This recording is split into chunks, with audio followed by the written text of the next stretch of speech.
Bismillah. Assalamualaikum warahmatullahi wabarakatuh.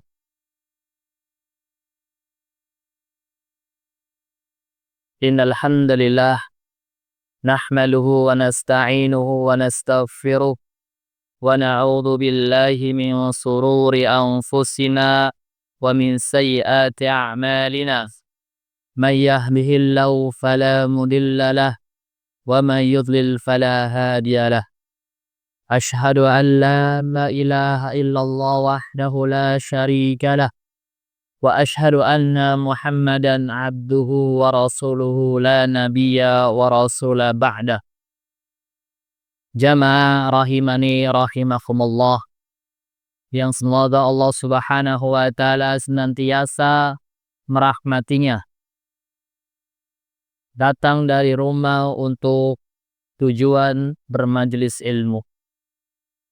Kenapa kita mengadakan majelis ilmu dan kenapa kita datang ke majelis ilmu meskipun kadang materi-materi yang telah disampaikan telah diketahuinya. Salah satu daripada datang ke majelis ilmu yaitu jalan menuju surga dimudahkan Allah Subhanahu wa taala. Sebagaimana sabda Nabi sallallahu alaihi wasallam, "Man salaka tariqan yaltamisu fihi ilman sahalallahu lahu bihi tariqan ilal jannah." Barang siapa yang menempuh suatu jalan dalam rangka menuntut ilmu, maka Allah Subhanahu wa taala akan memudahkan ia dalam menuju surga atau masuk ke dalam surga. Dan salah satu tujuan kita juga bermajelis ilmu adalah agar kita mendapatkan rahmat Allah Subhanahu wa taala, dinaungi oleh para malaikat Allah Subhanahu wa taala, dan dikenal oleh penduduk langit. Disebut Allah Subhanahu wa taala dibanggakan oleh Allah Subhanahu wa taala di langit. Sebagaimana sabda Nabi sallallahu alaihi wasallam, "Majtama'a qaumun fi baitin min buyutillah yatluna kitaballah." Tidaklah seorang kaum berkumpul-kumpul di suatu majlis dan tidaklah di sana dibacakan kitabullah, kitab Allah Subhanahu wa taala, yatluna alaihi, dibacakan, wa yatadarasuna, kemudian saling mempelajarinya, illa nazalat alaihi musakinah, maka turun kepadanya sakinah, ketenangan. Yang mana banyak orang mencari ketenangan bermacam-macam, akan tetapi ketenangan yang sesungguhnya, yang hakikatnya itu adalah yang datang dari Allah Subhanahu wa taala, dan Allah salah satu menurunkan ketenangan yaitu dengan bermajelis ilmu. Maka ketenangan yang tidak dicari dengan metode Rasulullah Shallallahu Alaihi Wasallam, maka itu merupakan ketenangan yang semu, tipuan, bahkan mungkin jadi fana. Bisa jadi orang-orang mendapatkan ketenangan di luar sana yang tidak dicontohkan Nabi Shallallahu Alaihi Wasallam.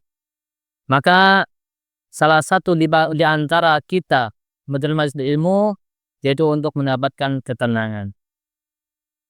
Ketenangan itu akan didapati bila mana hati kita bersih, yaitu dengan mempelajari salah satu thariqah, cara-cara untuk membersihkan penyucian jiwa, yaitu 10 kaidah dalam penyucian jiwa. 10 kaidah penyucian jiwa. Maka pada malam ini sesungguhnya kita akan melanjutkan materi kita yang sebelumnya kita sudah membahas tentang kaidah yang pertama dan kaidah yang kedua. Akan tetapi insyaallah kami singgung sedikit tentang kaidah yang pertama, yaitu at-tauhid. Salah satu untuk membersihkan jiwa yaitu dengan tauhid kepada Allah Subhanahu wa taala. Dan ini misi dari Rasulullah Sallallahu Alaihi Wasallam ketika membersihkan jiwa-jiwa yang kotor di lingkungan beliau. Kaum Quraisy musyrikin, mereka kotoran yang paling besar adalah kesyirikan kepada Allah Subhanahu wa taala. Sehingga target Nabi Shallallahu alaihi wasallam yang pertama kali untuk menyucikan jiwa mereka adalah mengenal Allah Subhanahu wa taala, mengetahui arti dari tujuan hidup ini. Sebagaimana Allah Subhanahu wa taala berfirman, "Wa ma khalaqtul jinna wal insa illa liya'budun." Tidaklah kami menciptakan manusia dan jin kecuali untuk beribadah kepadaku, yaitu kepada Allah Subhanahu wa taala. Ini kaidah yang pertama, yaitu tauhid. Yang kedua adalah ad-du'a, berdoa kepada Allah Subhanahu wa taala. Kaidah yang kedua merupakan kaidah yang sangat agung, yaitu merasa dirinya adalah hamba yang hina, hamba yang rendah, sehingga tidak lain kita meminta pertolongan untuk mensucikan jiwa kita, yaitu dengan berdoa kepada Allah Subhanahu wa taala. Sekuat apapun fisik kita untuk beribadah, pasti ada lemahnya. Sekuat apapun sepintar-pintarnya kita, pasti ada sesuatu yang tidak tahu. Sehingga dengan berdoa kepada Allah merasa hina, merasa butuh kepada Allah Subhanahu wa taala, maka disitulah jiwa akan dibersihkan oleh Allah Subhanahu wa taala. Pada malam ini kita akan melanjutkan kaidah yang ketiga, yaitu Al-Qur'anul Karimu manba'ul tasbiyati wa ma'inuha. Al-Qur'anul Karim adalah sumber mata air penyucian jiwa. Setelah kita bertauhid kepada Allah dan berdoa kepada Allah, maka di sana ada materi yang mana bagaimana kita mengetahui cara untuk mentazkiyat diri kita. Banyak berbondong-bondong di zaman ini, banyak yang mencari kajian-kajian ilmu. Banyak orang-orang yang ingin bertaubat, ingin memperbaiki hidupnya. Banyak sekali, akan tetapi mereka bingung bagaimana caranya untuk menyucikan diri. Maka ketika tidak mengetahuinya, maka bisa saja di antara mereka menjalani tariqah-tariqah, metode-metode yang tidak dibenarkan oleh syariat Islam. Di antara mereka ada yang mengambil menyucikan jiwa, menenangkan jiwa dengan apa? Meditasi. Ala Buddha misalkan. Ada yang pergi misalkan ke yoga ataupun yogi, ya, yoga. Ataupun pergi ke gunung-gunung ataupun untuk bersemedi, mencari ketenangan. Meskipun mereka mendapatkan ketenangan, maka pada hakikatnya ketenangan itu adalah ketenangan tipuan setan. Karena metode-metode tersebut bukanlah bersumber dari Al-Quran. Maka apapun metodenya yang bukan dari Al-Quran, maka ketenangan itu merupakan tipuan dari syaitan. Dan ketenangan yang hakiki adalah yang diajarkan oleh Allah Subhanahu wa taala, yaitu kembali kepada Al-Quran. Ala bidzikrillahi tatmainnul qulub. Dengan berzikir hati kita akan menjadi tenang. Siapa yang membuat hati kita tenang? Yaitu Allah Subhanahu wa taala. Yang membuat bolak-balik hati kita yaitu Allah Subhanahu wa taala, sehingga bagaimana kita mencari ketenangan jiwa, menyucikan jiwa, yaitu dengan Al-Quran. Kita baca dalam kitab ini yaitu di halaman 26, yaitu dengan firman Allah Subhanahu wa taala, laqad mannallahu 'alal mu'minina id ba'atsa fihim rasulan min anfusihim yatlu 'alaihim ayatihi wa yuzakkihim wa yu'allimuhumul kitaba wal hikmah. Allah berfirman, sungguh telah Allah berikan karunia kepada siapa? Kepada orang-orang yang beriman. Karunia itu merupakan diutusnya Rasul di antara atau di kalangan mereka sendiri. Tujuan Allah Subhanahu wa Ta'ala memberi karunia berupa Rasul kepada manusia. Untuk apa tujuannya? Yatlu alaihim ayatihi, untuk membacakan ayat-ayat Allah, membacakan Al-Quran, membacakan hadis-hadis Rasulullah Sallallahu Alaihi Wasallam. Dalam rangka apa dibacakan Al-Quran? Wa yuzakkihim, untuk menyucikan mereka. Wa yu'allimuhumul kitaba wal hikmah, mengajari mereka Al-Quran wal hikmah. Hikmah di sini para ulama menafsirkan adalah as-sunnah, yaitu hadis Nabi Sallallahu Alaihi Wasallam. Sehingga salah satu fungsi Al-Quran adalah menyucikan jiwa manusia. Menyucikan jiwa manusia. Salah satu di antaranya Al-Quran adalah obat juga. Nanti kita akan membacakan ayat-ayat tersebut. Siapapun yang ingin mencucikan jiwanya, mentazkiyatin nafas, yang merasa dirinya penuh dosa, yang merasa dirinya sudah malas untuk apa? Beribadah, futur, semangat dalam beribadah kepada Allah Subhanahu wa Ta'ala, maka kembalilah ke Al-Quranul Karim. Dengan apa? Dengan membacanya. Di sana ada tingkatan-tingkatannya. Membacanya, tadabburnya, kemudian insya Allah akan dibacakan ayat tersebut. Maka ayat ini fungsinya adalah menyucikan jiwa manusia. Fa'a'lamu ma tasku bihi nas Al-Quranul Karim. Hal yang paling besar untuk mencucikan jiwa adalah Al-Quran. Sumbernya. Alladhi huwa kitabut tazkiyah. Al-Quran merupakan kitab tazkiyatun nafas. Wa manba'uha wa ma'inuha wa masdaruha. Sumbernya mata air, sejuknya, sehingga ketika hati yang gersang, ketika membaca Al-Quran, mendapatkan air yang sejuk, maka itu akan hidup kembali. Sebagaimana manusia ketika melihat air, sumber mata air itu begitu indah, menghibur, sejuk, semangat kembali. Dan merupakan masdarnya, inti dari tazkiyatun nafas. Sehingga orang-orang yang bingung untuk mentazkiyatun nafas, yang pergi ke tariqat-tariqat yang tidak diajarkan Nabi Sallallahu Alaihi Wasallam, mengamalkan suatu amalan yang tidak dicontohkan Nabi Sallallahu Alaihi Wasallam, maka dia tidak akan mendapatkan tazkiyatun nafis. Akan berkurang jiwanya, akan gersang padanya.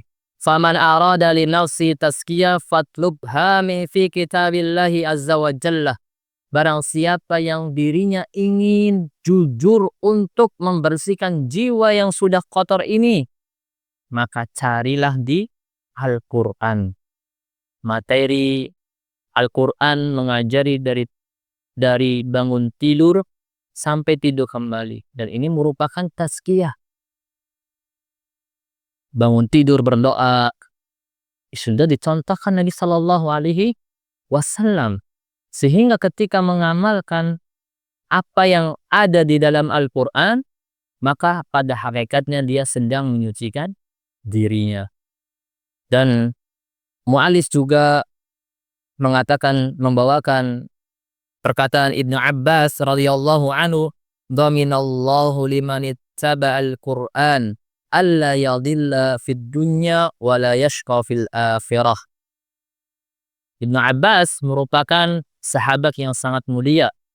mengatakan dominallah, domina menjamin. Allah Subhanahu wa taala menjamin bagi orang yang mengikuti Al-Qur'an dan dia tidak akan pernah tersesat di dunia dan tidak pernah celaka di akhirat. Dan orang-orang yang membaca Al-Qur'an dan mengamalkan Al-Qur'an, maka hidupnya akan tenang. Hatinya akan menjadi suci dan dia akan dijamin oleh Allah Subhanahu wa taala tidak akan pernah tersesat dan tidak akan pernah celaka. Maka orang-orang yang menghafal Al-Qur'an, kita lihat mereka adalah orang-orang yang mulia. Mereka hiburannya dengan Al-Qur'an, bersahabat dengan Al-Qur'an, meski teman-temannya misalkan motor-motoran ataupun jalan-jalan, ketika dia sudah bersama Al-Qur'an, itu sahabat yang terbaik. Sehingga tidak butuh untuk apa? Tidak butuh yang lain kecuali Al-Qur'an, karena dengan Al-Qur'an sudah memenuhi ketenangannya. Sehingga orang yang menghafal Al-Qur'an dan mengamal Al-Qur'an, dia akan selamat di dunia dan di akhirat. Dan ini janji Allah Subhanahu wa taala akan dijamin dan tidak akan pernah tersesat dan tidak akan tercelaka. Innallaha la yukhliful mi'ad. Allah tidak akan pernah menyelisihi janjinya. Dan Allah Subhanahu wa taala akan dan pasti akan menjamin kehidupannya dan di dunia dan akhirat. Al-Qur'an akan memuliakan seseorang. Al-Qur'an diturunkan kepada Nabi Muhammad. Nabi Muhammad adalah orang yang paling mulia. Al-Qur'an diturunkan di bulan Ramadan, bulan yang paling mulia. Al-Qur'an diturunkan pada malam Lailatul Qadar, dan itu malam yang terbaik disebabkan dengan Al-Qur'an. Bagaimana jika Al-Qur'an sudah kita hafal, difahami, kemudian diamalkan? Maka yang pertama adalah mentazkiyatun nafs, menyucikan jiwa. Dan Allah Subhanahu wa taala berfirman, "Ya ayyuhan nasu qad ja'atkum mau'idatun mir rabbikum wa shifaa'un lima fis sudur wa hudaw wa rahmatul lil mu'minin." Wahai manusia, telah datang peringatan kepadamu mir rabbikum, dari Rabb kalian. Apa itu? Wa shifaa'un, sebagai obat. Al-Qur'an itu sebagai obat.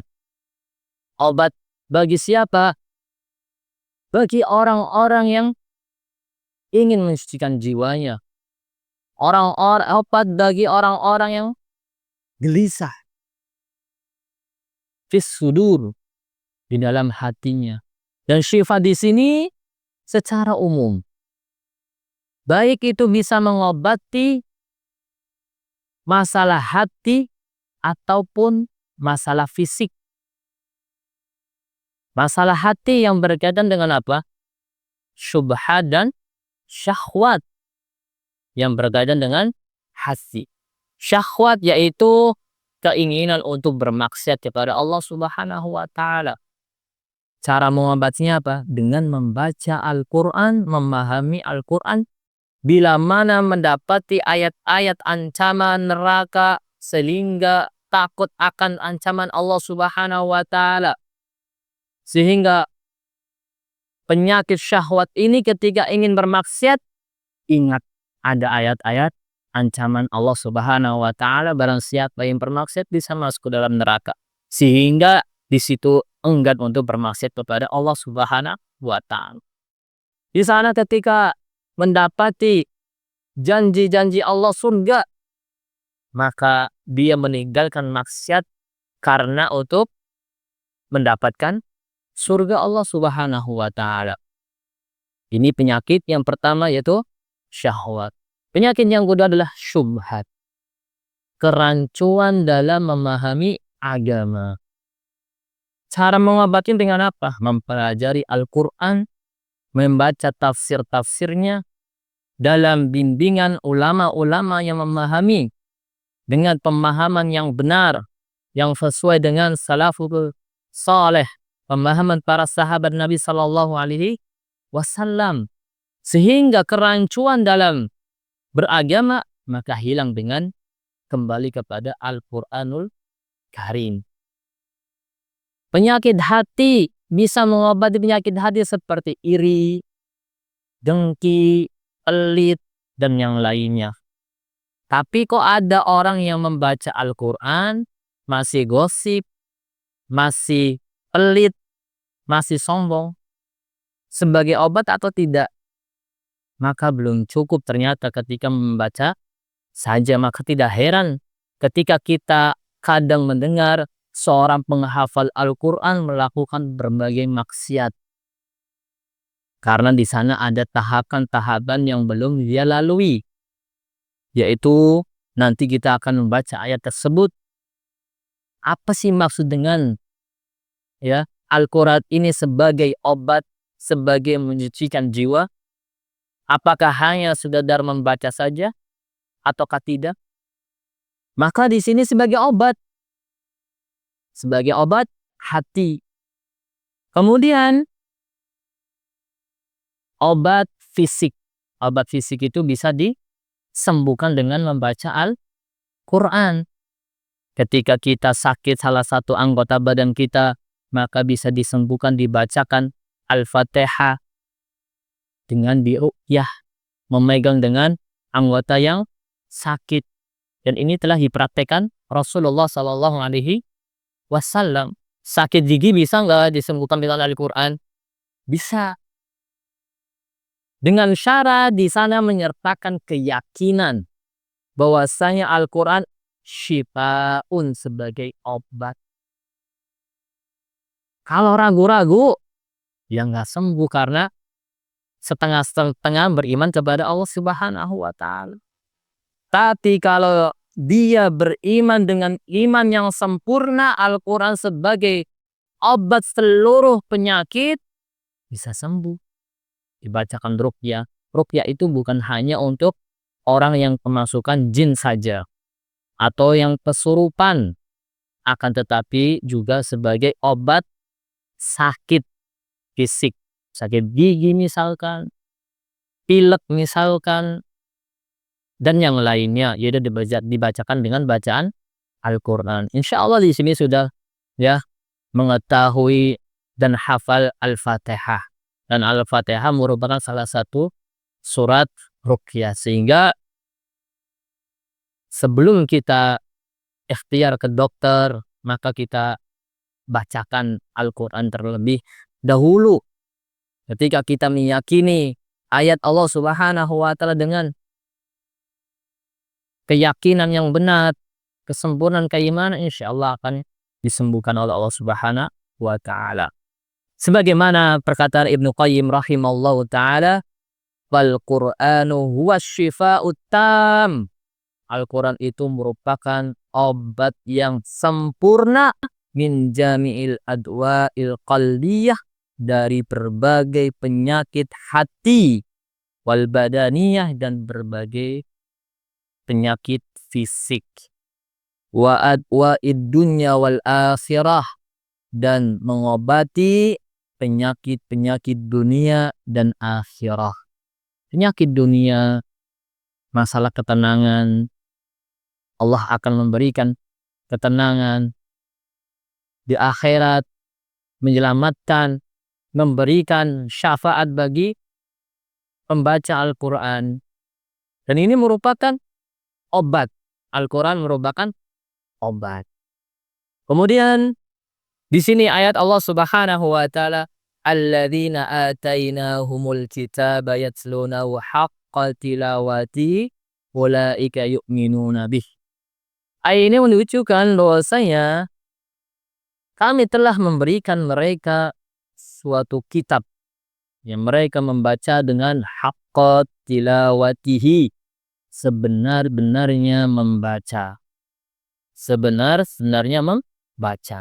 Maka tadi kembali kepada, bisa jadi ada orang yang rajin membaca Al-Quran tapi penyakit hatinya masih ada. Berarti dia belum membaca Al-Quran dengan haqqa tilawati, belum sebenar-benarnya membaca. Apa yang dimaksud dengan tilawatil kitab haqqa tilawah? Yaitu biqiraati wa hifdhihi. Ya, dengan membacanya. Membacanya itu bukan hanya membaca asal-asalan, tapi dengan ilmu tajwidnya, makharijul hurufnya, dan yang lain.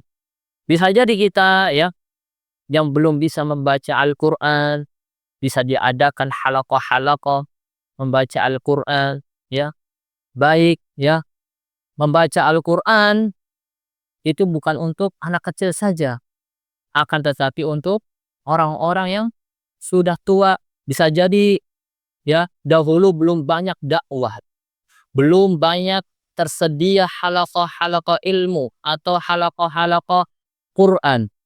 Maka ketika sudah lanjut tua, maka tidak perlu untuk berkecil hati, merasa terlambat untuk belajar ilmu. Maka bisa ada yang mengajari, bisa jadi insya Allah kalau ada ya di sini baiknya ada yang mengajari taksim bisa saja, supaya lebih membaca ayat-ayat Allah dengan baik.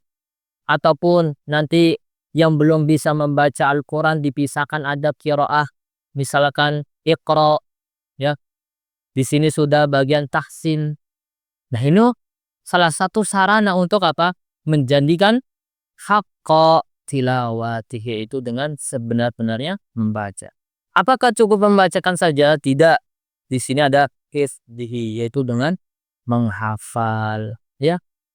Yaitu menghafal Al-Quran dari ayat-ayat atau surat-surat pendek. Sudah tua, nggak usah menghafal. Ya, tidak seperti itu ya. Artinya kita berusaha untuk maksimal semampu mungkin untuk menghafal. Dahulu para sahabat radhiyallahu anhu, mereka menghafal Al-Quran itu tidak berburu-buru. Tidak 2 tahun harus hafal Al-Quran. Ada batasan-batasan tertentu. Tidak, akan tetapi mereka belajar Al-Quran 10 ayat, 10 ayat, difahami arti dan maknanya, lalu diamalkan. Seandainya dalam proses mempelajari Al-Quran lalu wafat, maka itu merupakan sudah menjadi ahli Al-Quran. Karena menjadi ahli Al-Quran bukanlah syarat untuk menghafal 30 juz. Para sahabat ketika belajar Al-Quran ikut berjihad meninggal sebelum mereka menghafal 30 juz. Akan tetapi mereka apa? Menjadi ahli Al-Quran. Kenapa mereka menjadi Al-Quran? Karena mereka apa? Mempelajari makna, artinya, kemudian mengamalkan Al-Quran. Mereka tidak berburu-buru ketika menghatamkan Al-Quran. Yang mereka inginkan dalam membaca Al-Quran adalah bagaimana aku bisa mendapatkan manfaat dari membaca Al-Quran. Bagaimana caranya untuk bisa mendapatkan kesucian jiwa. Bagaimana membaca Al-Quran agar hatinya tenang. Maka ini perlu kita perhatikan. Karena kadang kita cepat-cepatan sudah khatam berapa? 1 juz, masa 1 juz doang. Akhirnya balapan. Maknanya ditinggalkan, tajwidnya ditinggalkan. Tapi para sahabat meskipun belum menghafal Al-Quran, karena berjihad menjadi syahid, mereka berusaha untuk memahami Al-Quran dan menjadi ahli Al-Quran. Ahlul Quran, ahlullah. Ahli Quran merupakan keluarga Allah Subhanahu wa Ta'ala. Sehingga di sini adalah berusaha proses untuk menghafal meskipun tidak sampai 30 juz. Pelan-pelan. Satu kan misalkan target 2 ayat, tapi dengan 2 ayat tersebut mungkin tak bacaannya benar, memahaminya, dihafal, kemudian yang paling puncak adalah diamalkan. Para sahabat radhiyallahu anhu, mereka murojaahnya bukan hanya mengulang-ulang qiraah, membaca saja, tapi mereka murojaah dengan beramal langsung. Ketika melihat ayat ini langsung dipraktikkan dengan amal.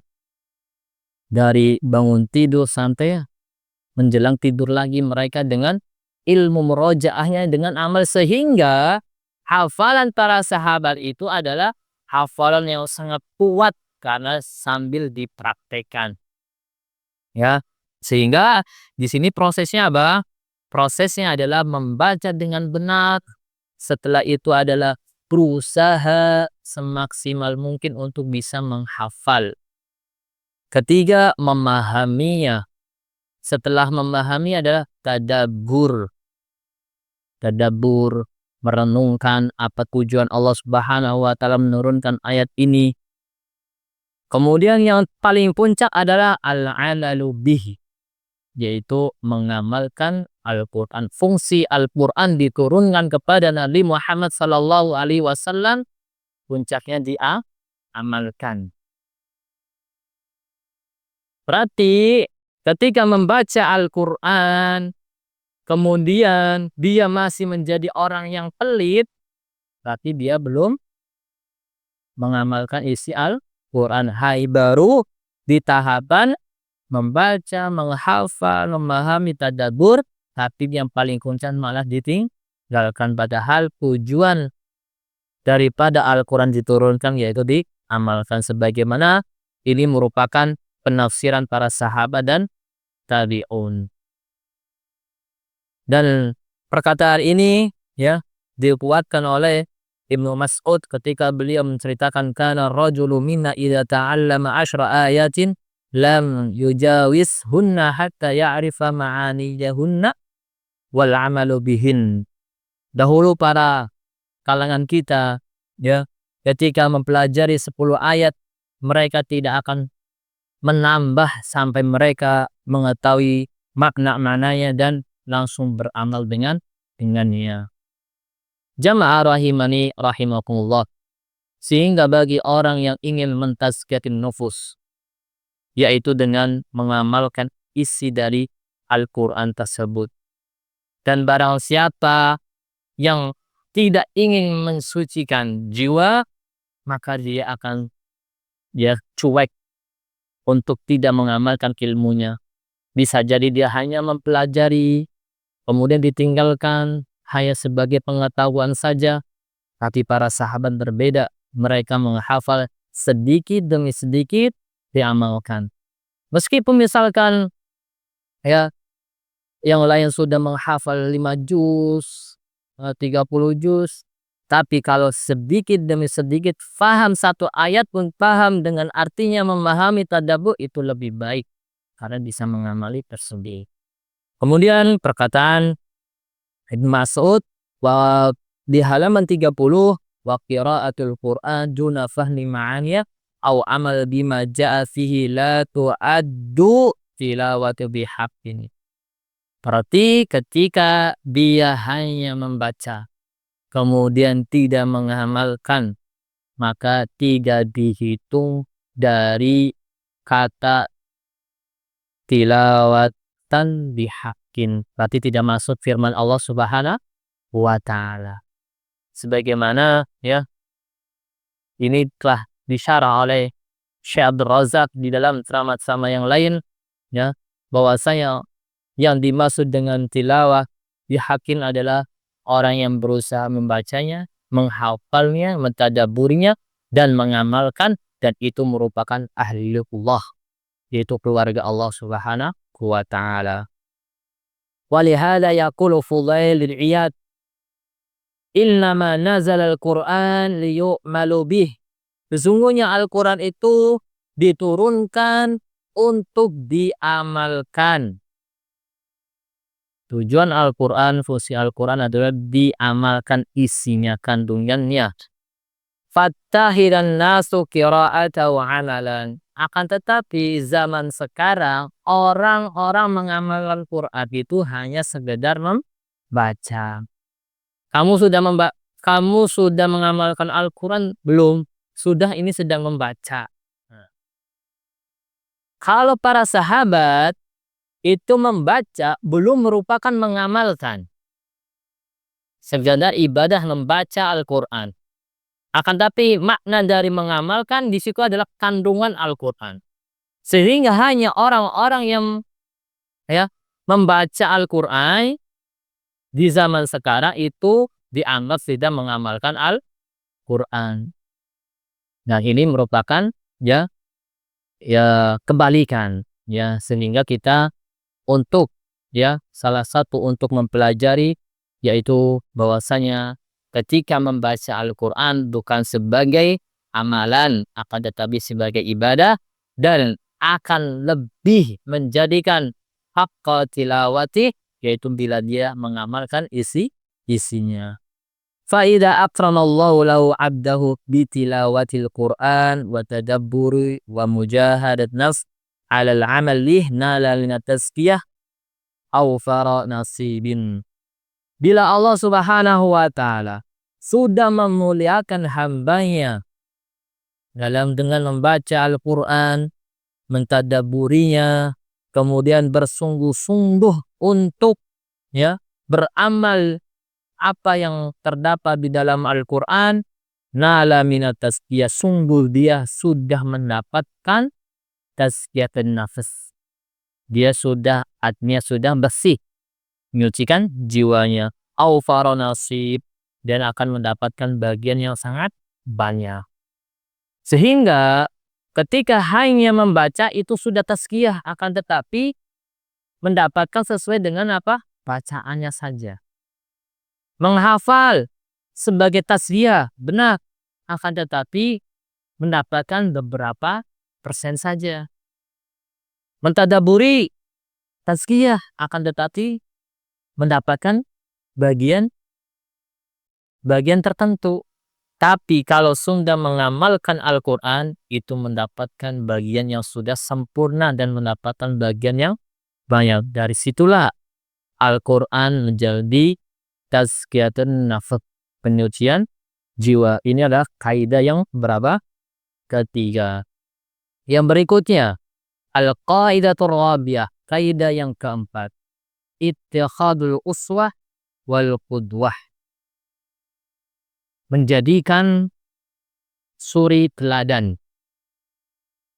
Kita ketika ingin sukses di dunia, pasti kita akan mencontoh seseorang agar kita bisa sukses seperti dia.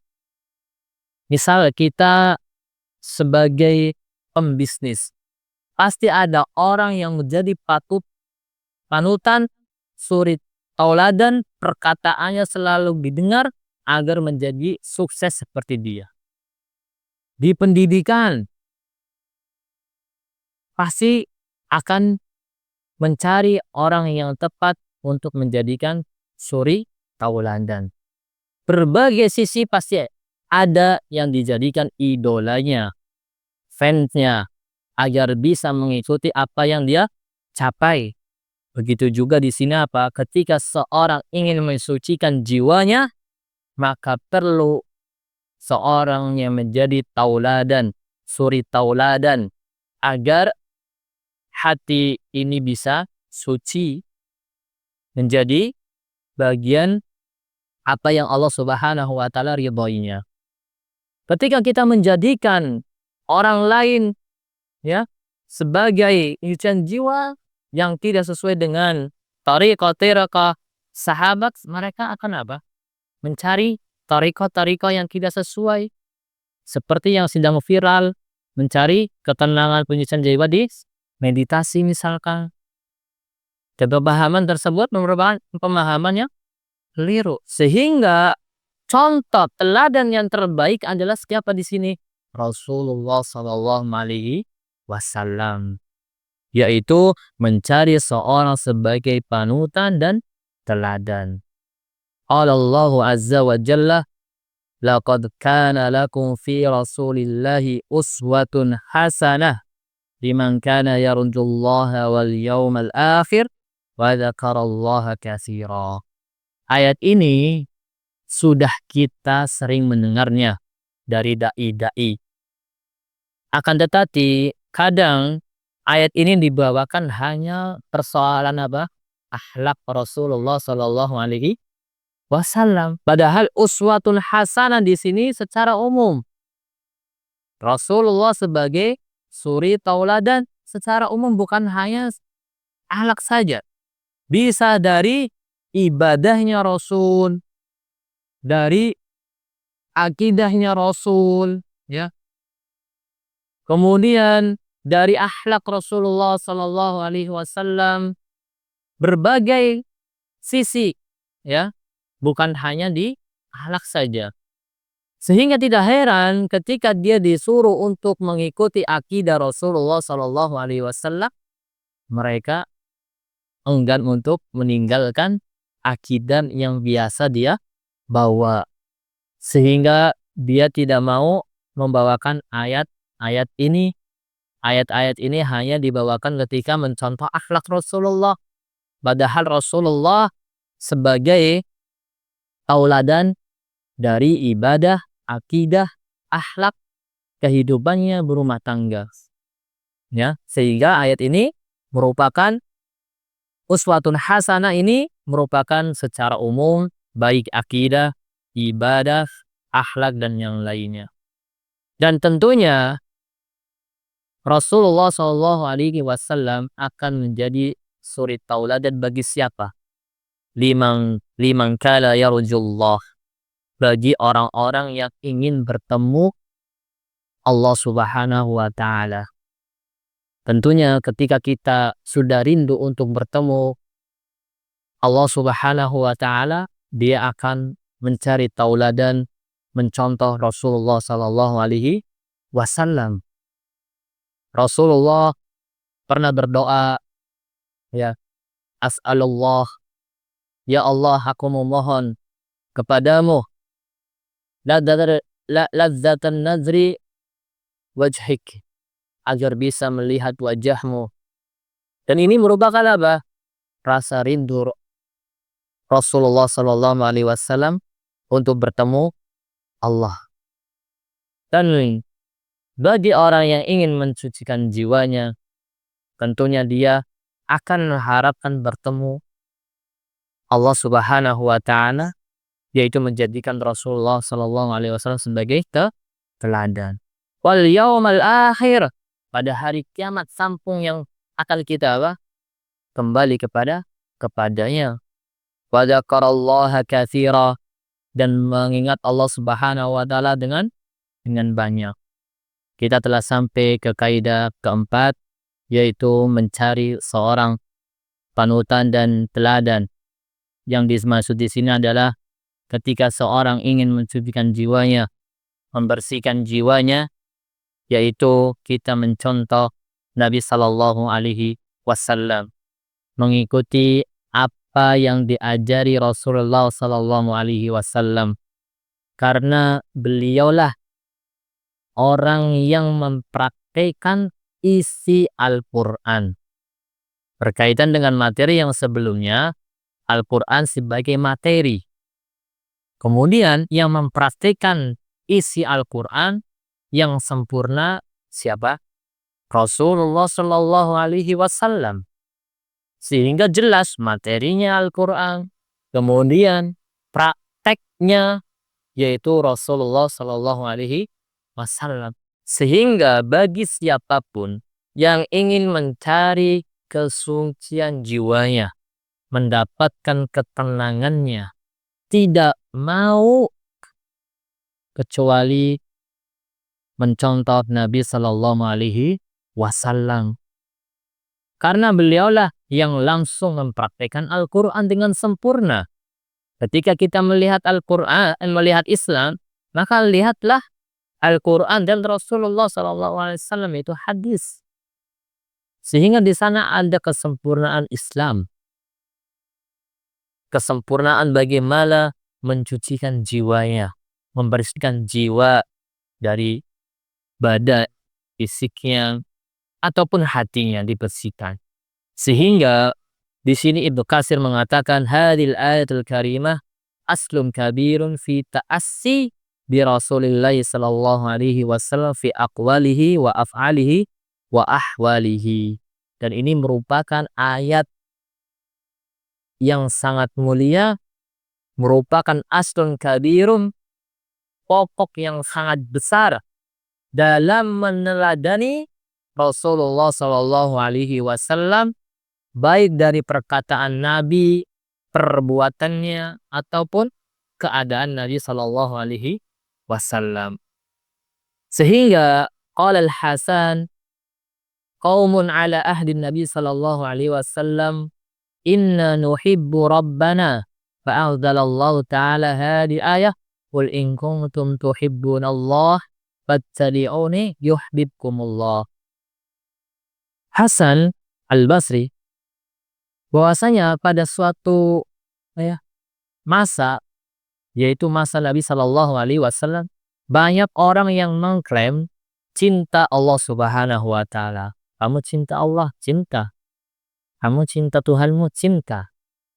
Tapi cara untuk membuktikan cinta kepada Allah yaitu dengan mengikuti Rasulullah Shallallahu Alaihi Wasallam. Yahudi ketika ditanya cinta Allah, cinta. Tapi cintanya mereka tidak terbukti. Kenapa? Tidak mengikuti Rasulullah Sallallahu Alaihi Wasallam. Orang Nasrani ketika dikatakan cinta kepada Allah, pasti cinta. Tapi cinta mereka tidak ada buktinya. Dia tidak mengikuti Nabi Sallallahu Alaihi Wasallam. Sehingga ini banyak ulama mengatakan ayat ini merupakan ayat imtihan. Ayat ujian. Ujian bagi siapa? Orang-orang yang mengklaim cinta kepada Allah, maka harus juga mengikuti Nabi Shallallahu Alaihi Wasallam. Yang memerintahkan untuk mengikuti Nabi siapa? Allah. Sehingga ketika cinta Allah, maka nurut Allah Subhanahu Wa Taala untuk mengikuti Nabi Shallallahu Alaihi Wasallam. Ya, sehingga ayat ini merupakan qul in kuntum tuhibbunallah fattabi'uni yuhibbukumullah. Jika kalian mencintai Allah, maka ikuti aku, maka Allah akan mencintai kalian. Sehingga di sini merupakan wajibnya untuk mengikuti Nabi Sallallahu Alaihi Wasallam dalam menyucikan jiwanya. Dan qadarullah, ini materi masih banyak. Mungkin sampai sini saja. Insyaallah kita lanjut di kesempatan lain. Mudah-mudahan Allah Subhanahu Wa Taala memberikan kesempatan kita, memberkahi majelis kita, menjadikan majelis yang diberkahi ridha Allah Subhanahu Wa Taala, yang menjadikan hati kita menjadikan suci dari kotoran maksiat, syirik kepada Allah, dan ibadah-ibadah yang tidak dicontohkan Nabi Sallallahu Alaihi Wasallam. Dengan memahami kaidah-kaidah ini, ketika menghadapi suatu hati yang tidak bersih, maka bisa untuk membersihkan dengan metode yang diajarkan Nabi Sallallahu Alaihi Wasallam. Dan kita bersyukur kepada Allah bisa memberikan kesempatan kita untuk datang ke majelis ilmu. Betapa banyak orang-orang yang ingin mensucikan jiwanya tapi salah tarifah. Ada yang mengamalkan dengan puasa 30 hari tanpa makan, tanpa minum. Ada yang puasa putih ataupun gak boleh makan makanan yang lain kecuali putih semuanya. Apakah hal tersebut dicontohkan Nabi Sallallahu Alaihi Wasallam atau apa? Ya, sehingga orang-orang yang ingin mencarikan juga sebenarnya mereka ingin cari ilmu, akan tetapi tidak mengetahui kaidah tersebut. Wallahu a'lam bishawab. Ini saja yang bisa disampaikan pada kesempatan ini. Kita tutup dengan istighfarul majelis, atau sebelum kita tutup, barangkali Anda pertanyaan. Insyaallah bila kami bisa menjawab, kami jawab. Apabila tidak, maka ana kaptan wallahu a'lam.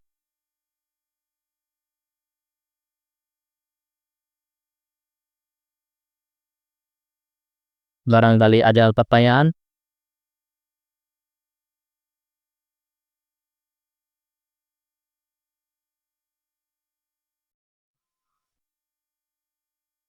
Assalamualaikum warahmatullahi wabarakatuh. Waalaikumsalam. Saya ingin bertanya masalah tauhid. Di sini di halaman 9 disebutkan di dalam surat Adz-Dzariyat Halaman berapa? halaman 9. Bulan.